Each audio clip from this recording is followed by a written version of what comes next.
Muncul rumor putaran keempat kualifikasi Piala Dunia zona Asia akan diselenggarakan di Arab, di Timur Tengah. Dan seperti biasa, rumor yang belum jelas sumbernya itu langsung mendapatkan respon dari orang-orang sumbu pendek di Indonesia. Tuduhan kontrasepsi, konspirasi, konklusi, apapun itulah, kon itu langsung mengemuka. Padahal ya sabar saudara-saudara, sabar. Kita tunggu saja nanti. Halo saudara-saudara. Jumpa lagi dengan komentator gadungan di sini. Dengan komentator yang gadungan.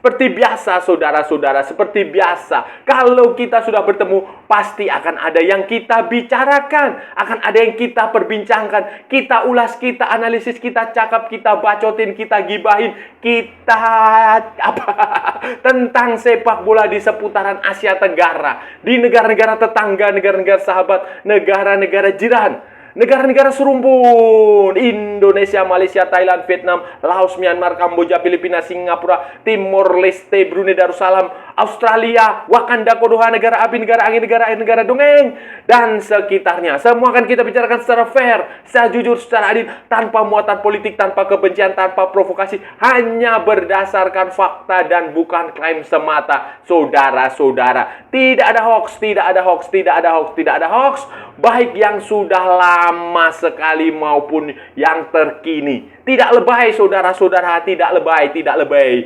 Bebas ya, bebas. Yang penting sopan.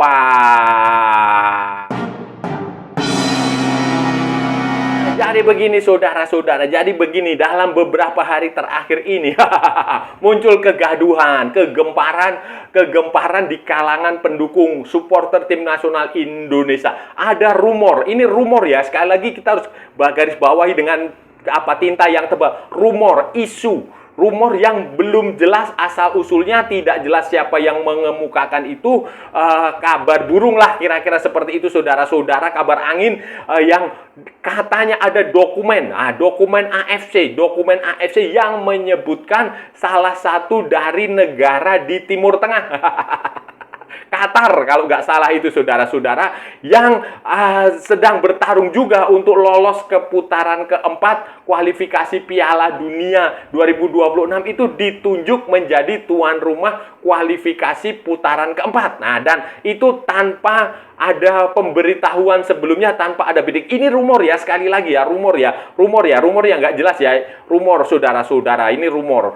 Dan itu, kabar itu kemudian direspon di Indonesia oleh beberapa pendukung, oleh beberapa penggemar dengan ya menurut saya tidak elok juga lah, karena itu namanya jumping conclusion. Nah, jumping conclusion itu dalam istilah jurnalistik adalah kesimpulan yang salah.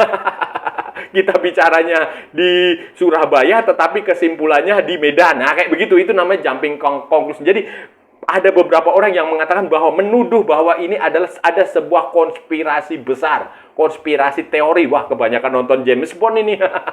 Bahwa konspirasi untuk menjegal Indonesia supaya tidak bisa lolos ke Piala Dunia. Nah, itu adalah jumping conclusion dari sebagian orang. Saya nggak tahu ya apakah orang-orang sumbu pendek atau apa, yang jelas bukan komentator gadungan ya. Mungkin komentator beneran. Komentator gadungan mah nggak berdasarkan isu, tapi berdasarkan fakta. Tidak ada hoax dan tidak lebay ya. Itu saudara-saudara. Jadi itu muncul dan itu cukup menghebohkan, cukup membuat cukup ramai diperbincangkan, walaupun belum jelas apakah itu benar atau tidak, saudara. Nggak tahu saudara-saudara, saya nggak tahu. Tetapi kalau itu benar ya, saya rasa nggak baiklah AFC. Dan saya kok tidak yakin saudara-saudara, apalagi kan ini levelnya adalah level Piala Dunia, otomatis supervisinya langsung dari FIFA. Langsung dari FIFA. Jadi kalau FIFA nggak setuju, AFC nggak bisa ngapa-ngapain. Saya nggak tahu. Tetapi ya kita nggak tahu kan kekuatan uang di Qatar, di Arab Saudi, di negara-negara Arab itu kan luar biasa saudara-saudara. Buktinya Piala Liga Champion Asia putaran dari perempat final, semifinal, dan final digelar terpusat di Arab Saudi. Padahal sebelumnya harusnya home and away. Dan walaupun begitu kan terbukti juga klub dari Arab Saudi, klubnya Cristiano Ronaldo juga nggak bisa ngapa-ngapain lawan Kawasaki Frontale. Yang budgetnya itu hanya berapa ya, jauh banget dari Al Nassr. Tetapi kan faktanya ya sepak bola itu selalu mencari keadilan, itu selalu mencari jalannya sendiri, termasuk di sepak bola. Saya nggak tahu berita tentang penunjukan putaran keempat ini benar atau tidak, tetapi kan faktanya adalah begini, berdasarkan format regulasi yang selama ini kita yakini dan sudah ditetapkan sejak jauh-jauh hari, saudara-saudara, itu nanti putaran keempat itu akan diikuti oleh 6 tim. 6 tim yang menempati peringkat ketiga dan keempat di kualifikasi putaran ketiga. Jadi akan ada 6 tim, kemudian 6 tim itu, saudara-saudara, 6 tim itu akan dibagi lagi menjadi 2 grup. Grup A dan grup B. Kemudian mereka akan bertemulah di grup itu, mereka akan bertanding, kemudian juara-juara grupnya akan lolos langsung ke Piala Dunia, sementara runner up grupnya akan bertanding, akan lolos ke putaran kelima. Putaran kelima itu playoff antara runner up itu, mereka playoff untuk merebutkan tiket playoff ke Piala Dunia, playoff interzone. Seperti itu. Jadi kabarnya itu dan hostnya itu nanti belum ditentukan. Sampai sekarang belum ditentukan. Ada kabar juga itu akan dilakukan bidding.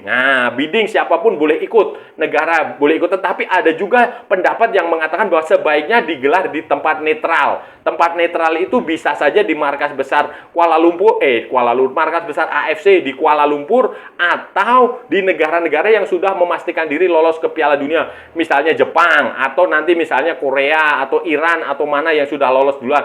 Itu seperti itu. Tetapi sampai saat ini itu belum jelas apakah akan digelar di mana, saudara-saudara. Nanti Indonesia lolos ke Piala Dunia, lolos ke putaran keempat, saudara-saudara, itu nanti lawannya memang kebanyakan dari tim-tim dari Timur Tengah, saudara-saudara.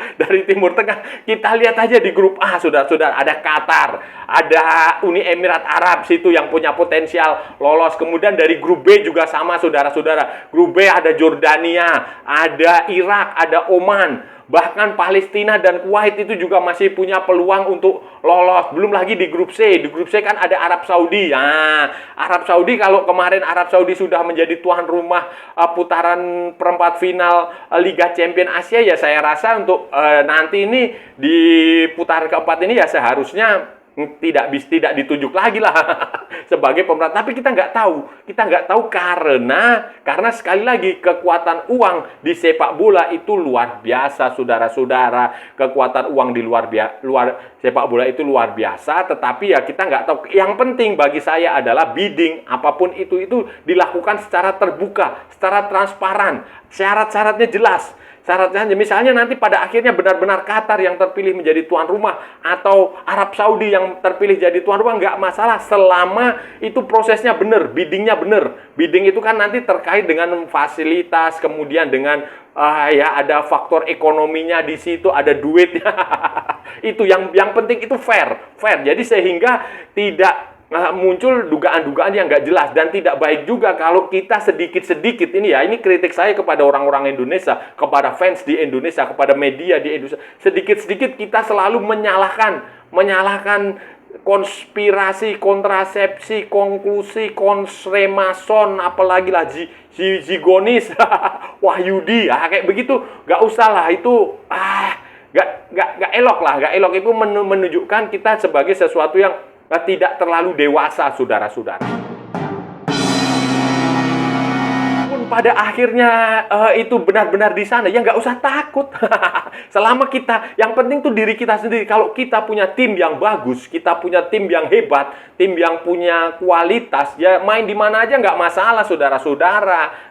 Jepang itu, Anda lihat Jepang tuh jarang menjadi tuan rumah Piala Asia, jarang menjadi tuan rumah apalagi ya turnamen-turnamen di semua level kelompok umur itu, mereka jarang menjadi tuan rumah. Terakhir mereka jadi tuan rumah ya Piala Dunia 2002. Selebihnya mereka aja, tetapi prestasi mereka main di mana aja, tim U seniornya, tim juniornya juara, saudara-saudara. Jangan lupa yang terbaru yang seperti saya bilang tadi, Liga Champion Asia Elite. Itu menjadi bukti bahwa status tuan rumah itu bukan jaminan bagi sebuah tim atau bagi sebuah klub atau sebuah tim nasional untuk berprestasi. Buktinya jelas, Kawasaki Frontale lawan Al-Nassr di semifinal. Bayangin saudara-saudara, Al-Nassr itu ada Sadio Mane, ada Aymeric Laporte, ada Bang Dodo, Cristiano Ronaldo, ada siapa lagi? Brozovic ya itu.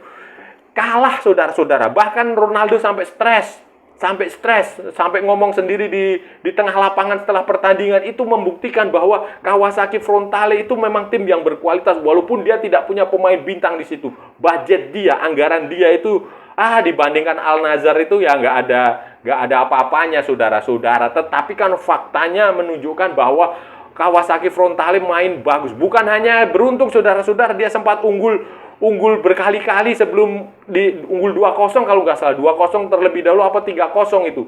Baru kemudian Al-Nassr mampu merespon dan pertahanan mereka juga bagus. Mereka tidak parkir bus, mereka menyerang. Hanya Al-Nassr aja yang mainnya memang jelek. Dan itu menjadi bukti bahwa status tuan rumah itu bukan jaminan prestasi. Yang penting ada pada diri kita sendiri. Ada pada diri kita sendiri. Kalau kita punya tim yang bagus ya, kita akan solid, saudara-saudara. Kita perlu menanamkan sikap mentalitas, jangan mencari kambing hitam, jangan menuduh konspirasi, jangan menuduh kontrasepsi, jangan melakukan tuduhan Wahyudi, Remason, apalagi ya, Sigonis. Gak usah, itu mentalitas kayak gitu itu harus dihilangkan, karena itu justru berbahaya, justru akan mempengaruhi pemain itu sendiri. Pemain tidak akan fokus. Tidak akan fokus, saudara-saudara. Tidak akan fokus. Saya berani bertaruh, pemain tidak akan fokus. Mereka justru akan lebih memperhatikan yang gimmick-gimmick kayak begitu. Dan itu justru kontraproduktif. Kontraproduktif terhadap pembangunan tim nasional, pembangunan prestasi tim nasional Indonesia. Gak usah lah, tolong dihentikan. Gak usah berspekulasi yang aneh-aneh. Yang kan itu banyak tuh. Saya baca, saya amati di YouTube, di TikTok, di sosmed, banyak lah itu saudara-saudara. Di Instagram itu kayak begitu tuh. Menjegal Indonesia, ada konspirasi menjegal Indonesia. Itu terlalu dalam lah saudara-saudara. Kalaupun ada kesalahan, iya, 1-2 kesalahan itu wajar. Tapi kalau sampai kontrasepsi,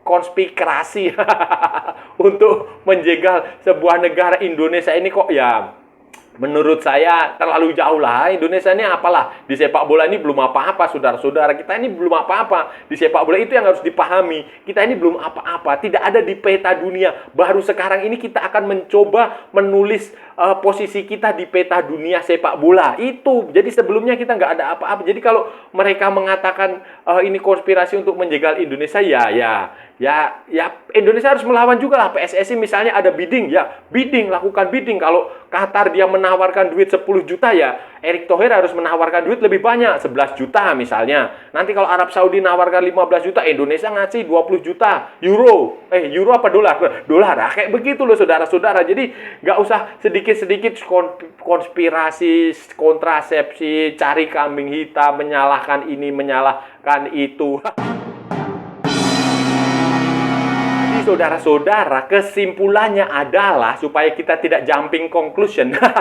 Kesimpulannya adalah kita tunggu saja perkembangannya. Kita tunggu saja perkembangannya. Putaran keempat itu akan seperti apa. Dan yang jauh lebih penting lagi, kalau kita bisa lolos langsung ke Piala Dunia, tidak perlu lewat putaran keempat. Caranya mengalahkan Jepang, mengalahkan Cina baru mengalahkan Jepang. Sambil berharap Australia kalah, Arab Saudi juga kalah. Walaupun itu mungkin hal yang mustahil, saudara-saudara, tetapi harus ingat, sepak bola itu bukan matematika, bukan ilmu pasti. Segala hal bisa terjadi, saudara-saudara. Jadi daripada kita capek beban di kepala kita memikirkan kontrasepsi. Konspirasi itu, saudara-saudara, mending kita fokus kepada tim kita sendiri. Fokus kepada tim kita sendiri. Ini waktunya ada nanti pemusatan latihan 10 hari kalau nggak salah. Kalau semua pemain datang ya, datang tepat waktu, mereka punya waktu latihan 10 hari. Ya setidaknya 6 hari, 7 hari lumayan lah saudara-saudara. Itu benar-benar dimatangkan taktik dan strateginya untuk melawan Cina, kemudian untuk melawan Jepang. Nggak usah lagi menambah pemain untuk saat ini dalam waktu singkat ya. Karena kalau nanti nambah pemain lagi, pemain itu harus beradaptasi lagi. Ribet lagi saudara. Jadi yang ada saja dimanfaatkan, dilatih dengan serius, diinstal ide-idenya Patrick Kluivert sama Alex Pastoor, diinstal di situ, dilatih, dimatangkan dalam sebuah latihan selama 10 hari itu di Bali. Nanti tanding lawan Cina semoga menang, lawan Jepang semoga menang, dan berharap Australia dan Arab Saudi tergelincir sehingga kita bisa lolos langsung. Kalaupun tidak, ya kita lewat putaran keempat, tidak masalah, dimanapun bertandingnya tidak masalah saudara-saudara. Saudara-saudara, itu tadi pembahasan kita hari ini saudara-saudara. Kita sudah bicara panjang lebar dari A sampai Z, dari barat sampai ke timur, dari utara sampai ke selatan, dari Sabang sampai Merauke, dari Pulau Rote sampai Pulau Miangas. Semua sudah kita cakap, semua sudah kita ulas, semua sudah kita perbincangkan, semua sudah kita gibahin, semua sudah kita bacotin. Kita cangkeman. Tadi kita bicara tentang rumor. Ini rumor ya saudara-saudara. Rumor, isu tentang yang katanya putaran keempat kualifikasi Piala Dunia 2026 zona Asia itu akan digelar di Middle East, di Timur Tengah, di salah satu negara Arab. Salah satu negara Arab, salah satu peserta yang kemungkinan besar akan lolos ke putaran keempat. Tepatnya Qatar. Tepatnya Qatar, katanya rumornya seperti itu saudara-saudara. Itu ramai diperbincangkan dan disambar oleh orang-orang di Indonesia, fans Indonesia, fans FOMO kah itu, fans orang-orang yang sumbu pendek di Indonesia langsung berkesimpulan, apa istilahnya, jumping conclusion. Kalau di dalam bahasa jurnalistiknya itu adalah jumping conclusion, kesimpulan yang melompat. Itu mereka langsung berkesimpulan bahwa ini terjadi konspirasi untuk menjegal Indonesia supaya tidak lolos ke Piala Dunia. Padahal itu adalah rumor saudara-saudara, rumor yang belum jelas asal usulnya. Katanya itu berdasarkan dari sebuah dokumen AFC. Saya nggak tahu dokumen apa ya. Saudara-saudara, saya cari-cari, saya tanya-tanya ke beberapa orang juga, mereka juga bingung juga. Tetapi itu sudah disambar oleh ya sejumlah influencer. Komentator bola di Indonesia yang jelas bukan gadungan ya mungkin komentator beneran itu menganggapnya sebagai konspirasi, kemudian fans sumbu pendek menambahinya konspirasi. Padahal begini, itu nanti begini nih dalam regulasinya di putaran keempat kan formatnya ya saudara-saudara. Jadi formatnya begini, 6 tim dari putaran ketiga itu saudara-saudara, peringkat ketiga dan peringkat keempat itu berarti ada 6 tim itu nanti akan dibagi ke dalam 2 grup. Yang masing-masing grup berisi 3 tim dan akan bertanding di setiap grup itu akan bertanding di satu tempat. Nah, satu tempatnya itu akan ditentukan kemudian, dan nanti juara di masing-masing grup itu akan langsung lolos ke Piala Dunia. Sementara peringkat keduanya akan lolos ke putaran kelima. Putaran kelima itu playoff juga. Playoff antara 2 tim ini untuk merebutkan tiket playoff. Dan hostnya itu belum juga ditentukan karena nanti akan bidding. AFC akan melakukan bidding. Apakah itu nanti akan di salah satu negara peserta atau di tempat netral, itu belum ditentukan. Tempat netral itu ya bisa saja di mana markas besar AFC, di mana Kuala Lumpur bisa saja, atau di tempat netral di negara yang sudah lolos itu bisa juga, atau bidding siapa dari 6 peserta putaran ketiga itu mereka akan bidding untuk menjadi tuan rumah. Itu bisa, dan itu belum ditentukan saudara-saudara. Jadi rumor yang mengatakan bahwa pertandingan akan digelar di Timur Tengah itu ya kita tunggu saja saudara-saudara, kita tunggu saja apakah itu benar atau tidak. Jangan kita ngambil kesimpulan sekarang. Jangan, kita tunggu saja dan jangan nggak usah lagi menggunakan istilah-istilah konspirasi kah, itukah kontrasepsi kah, itulah konklusi apalah itu, remason lah itu, konspirasi untuk menjegal itu, nggak usah bilang-bilang kayak begitu saudara-saudara, nggak usah bilang begitu karena saya yakin itu nanti pasti juga biddingnya terbuka, kecuali biddingnya tertutup, tiba-tiba tidak ada pemberitahuan, tidak ada angin, tidak ada hujan, langsung menunjuk sebuah negara menjadi tuan rumah, itu perlu kita curigai. Tetapi kalau sistemnya terbuka, ya nggak usah kita mencari-cari alasan, mencari-cari kambing hitam. Lagi pula main di kandang atau tandang itu kalau kita punya tim yang bagus ya sama aja saudara-saudara. Nggak usah takut. Dan saya rasa udah cukup ya pembahasan kita kali ini. Kalau ada salah-salah ya mohon maaf. Namanya juga gadungan saudara-saudara. Wajar kalau gadungan itu salah. Tetapi kalau benar berarti sebuah kebenaran. Kalau saudara-saudara merasa channel ini bermanfaat, berguna, menghibur, menginspirasi, silahkan like, share, and subscribe. Tapi kalau tidak, saudara-saudara abaikan saja, skip, jangan ditonton, tetapi jangan nyampah. Maksudnya jangan membuat komentar-komentar yang menghina, menghujat, melecehkan, merendahkan orang maupun negara lain. Santai aja, ini hanya bola, kita cari teman bukan cari musuh. Ikuti juga akun media sosial Komentator Gadungan, ada di Instagram, ada di Facebook, dan ada di TikTok yang bukan TikTok Shop, saudara-saudaraku semua. Oke. Sampai bertemu lagi di edisi berikutnya dengan tema-tema yang jauh lebih tidak bermanfaat, dengan tema-tema yang jauh lebih tidak berguna, dengan tema-tema yang jauh lebih membagongkan. Salam olahraga dan merdeka!